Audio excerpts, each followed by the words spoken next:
ആലപ്പുഴയിൽ സമ്മാനാർഹമായ ലോട്ടറി ടിക്കറ്റുകളും പണവും യാത്രയ്ക്കിടെ നഷ്ടപ്പെട്ടതായി പരാതി. എടത്വ സ്വദേശി അലക്സാണ്ടറിന്റെ ബാഗാണ് നഷ്ടമായത്. തകഴിക്കും വളഞ്ഞ വഴിക്കും മധ്യേ ബൈക്കിൽ നിന്നുമാണ് ഇവ നഷ്ടമായത്. പുള്ളി പോയ വഴിക്ക് പുള്ളി ബൈക്കിലാണ് യാത്ര ചെയ്തുകൊണ്ടിരിക്കുന്നത്, ലോട്ടറി ഓഫീസിലേക്ക് പോയിക്കൊണ്ടിരിക്കുന്നത്. അന്ന് ഇന്ന് ബൈക്കിൽ പോവുകയും പുറയിൽ വെച്ച് കെട്ടിയാണ് കൊണ്ടുപോകുന്നത്.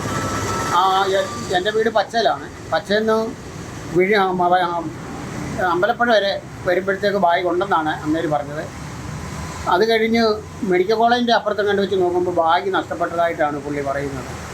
അതിനകത്തിൽ ഏകദേശം 6 ലക്ഷം രൂപ പ്രൈസ് ടിക്കറ്റും ക്യാഷും കൂടെ 6 ലക്ഷം രൂപയോളം നഷ്ടപ്പെട്ടു പോയിട്ടുണ്ട്. ദേവൻ എം പി ചേരുന്നു വിവരങ്ങളുമായി. ദേവൻ, എത്ര രൂപയുടെ ലോട്ടറിയാണ് ഇദ്ദേഹത്തിന് അടിച്ചിരിക്കുന്നത്? ഇത് എങ്ങനെ നഷ്ടമായി എന്നുള്ളതാണ് മനസ്സിലാകുന്നത് ദേവൻ. ലക്ഷ്മി, ആലപ്പുഴ എടത്വ സ്വദേശിയായിട്ടുള്ള സാം എന്ന് പറയുന്ന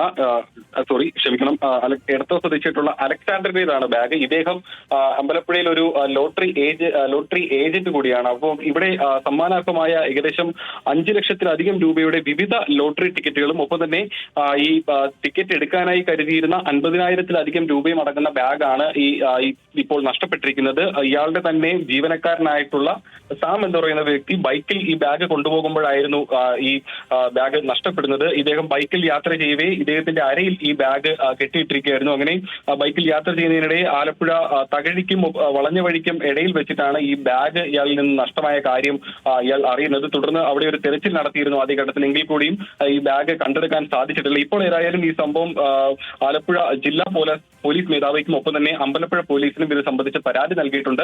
അതിന്റെ അന്വേഷണവും നടക്കുന്നുണ്ട്. ഏതായാലും സമ്മാനാർഹമായ ലോട്ടറി ടിക്കറ്റുകളും ഒപ്പം തന്നെ ഈ ലോട്ടറി എടുക്കാനായി കരുതിയിരുന്ന 50,000-ത്തിലധികം രൂപയുടെ പണവുമാണ് നഷ്ടമായിരിക്കുന്നത് എന്നുള്ളതാണ് ഏറ്റവും ദുഃഖകരമായിട്ടുള്ള കാര്യം. ലക്ഷ്മി, ദേവൻ എം പിയാണ് ആലപ്പുഴയിൽ നിന്ന് വിവരങ്ങൾ പങ്കുവച്ചത്.